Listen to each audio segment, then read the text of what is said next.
What's up guys, Michael back here with another video on 513 Garage. Today I'm going to be showing you guys how to change your oil on your Mustang GT. Alright, as you can see I got my Mustang here. I just drove it down the road and back real quick to go and pick up the oil, so I'm just going to let it cool down a little bit. Don't want to burn my hands off with hot oil. So first things first, what you're going to need, somewhere to drain the old oil, and so that's what that's for.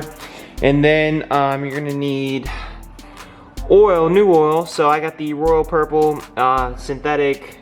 I don't know, Royal Purple is a little bit more expensive than usual ones, like Mobil 1 and everything like that. I chose it because supposedly it does a better job, protects your engine. I don't know. If you don't feel like paying more, you'd probably be just as good with going with the Mobil 1. I just like the Royal Purple, so that's what I go with. All right, so after the oil, you're gonna need a oil filter. So I went with this K&N one. This one's pretty nice because if you don't have the oil filter, that little circle thing that you can twist it off with, it actually has a thing so you can use a wrench on the front. So that's pretty nice. And I have one, but I think it's in John's toolbox and he has it locked up. For some reason I can't remember the name of it, but so you got that. I got my funnel right here, and then I got a 5/8 wrench to twist off the drain plug with. That probably varies on a bunch of different cars, like what size wrench the drain plug is. I'm not sure, I've only changed oil on this car, so I don't know. Also, last but not least, you're gonna need a jack and some jack stands. So I'm gonna go ahead and jack the front end of this car up, and I will get back with you guys after. All right, so I just jacked the car up. I got jack stands on both sides. Go around to this side real quick. So I got a jack stand and the jack there too, just for some extra support. Probably doesn't do anything, but just in case. So something I learned early on, the first time doing it, is that you want to loosen this. You want to take this cap off basically, and it basically lets all the pressure out of it, so it's easier to take the why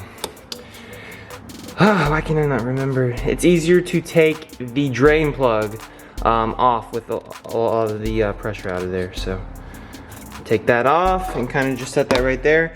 So now we can get under the car, grab the drain pan, and take that plug off. So when doing this, I would recommend putting some gloves on, unless you don't care and you'll get your hands dirty. Mine will get a lot more dirtier. Or like laying a towel under if you want to protect like the concrete and everything like that, because oil does stain. So if you're gonna do that, go ahead and do that now. And then I'm gonna get under the car, got the wrench, got the drain pan. So we're gonna go ahead and do that. So we got the old oil filter here, and then we got the drain plug right there. I usually just do the drain plug first, then the oil filter. So we're gonna loosen this up. It shouldn't be too hard, just a few turns with the wrench, and then see if it's like, you can hand twist that out of there. Yeah, so it's coming up pretty easy this time.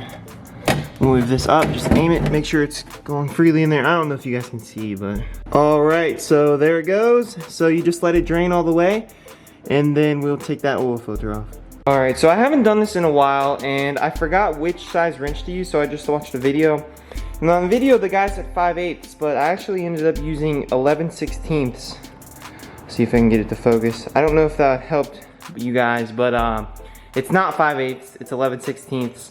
And whoever made the video on the 2007 Mustang GT lied. You're a liar.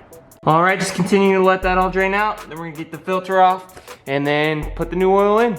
And while you're letting it drain, sometimes what some people do is if they have some extra like new oil, they're gonna pour it through, and then it kind of like flushes everything out, just so you know that everything's getting flushed out. But I bought the exact amount of oil I need. I should have bought like a quart extra, just so I could do that, but I didn't. If you don't, I mean, it's not the end of the world. It's just something that you could do to help. All right, finally got the old oil filter out. I suggest having that tool because I had to like keep twisting it, and I took it out with my hands, and it was just a big hassle, and it made a mess. So if you can go up to AutoZone, I think the tool was like $19.99 or something like that. It's definitely worth it. And it's also going to help you tighten it when you put the new one back on. But since my new one has where you can tighten it with a wrench, I'm not going to need it. So yeah, kind of freaking hurt a little bit, but you know, it's whatever. Stuff happens. So I'm going to show you what I do with the new oil filter and then put the new oil in. All right, so we got the new K&N filter here. We got the old one. Basically what I just did was put my finger in here and then kind of just rubbed it around here to help just next time when I take this off, it'll make it a little bit easier. I know some people do pour like some oil in here before they put it on. I don't, but so now all I gotta do is twist this thing on, tighten it up. I put the drain plug back on, and then I'll add the new oil in there.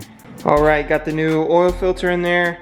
Got the funnel right here. So all I'm gonna do now is put the 6 quarts of this oil in there. All right, now that I got both bottles of oil in there, you're just gonna wanna look underneath, make sure there's no leaks. I'll go under there and just check the drain plug and the filter, make sure nothing's like leaking out even a little bit. But once there's no leaks, all you're gonna do is take your car off the jack stands, and I usually let it run for about 10 minutes, and then you check the dipstick and just see how things are looking. And then hopefully if you did everything right, things are gonna be good by then. So I'm gonna do that real quick, check for leaks, take it off these jack stands, let it run, and then I'll resume when I pull out the dipstick.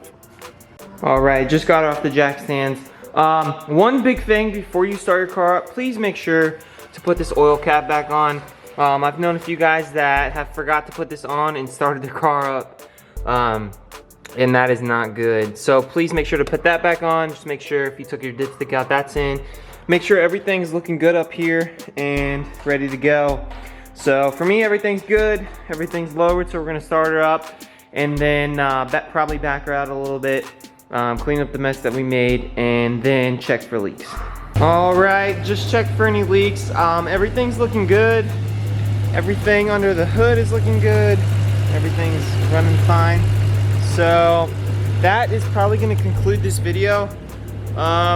Yes, there were some things that I probably could have done differently to avoid like my hand, avoid making a mess, but it got the job done. That's how you do an oil change. That's like the basic oil change right there. I don't claim to be a car expert. There's still a lot I need to learn, so don't judge me. But if you do judge me, I probably don't care what you say. So yeah, so that's an oil change on my 2000 Mustang. I appreciate everyone watching. You guys all have a great day. Thank you.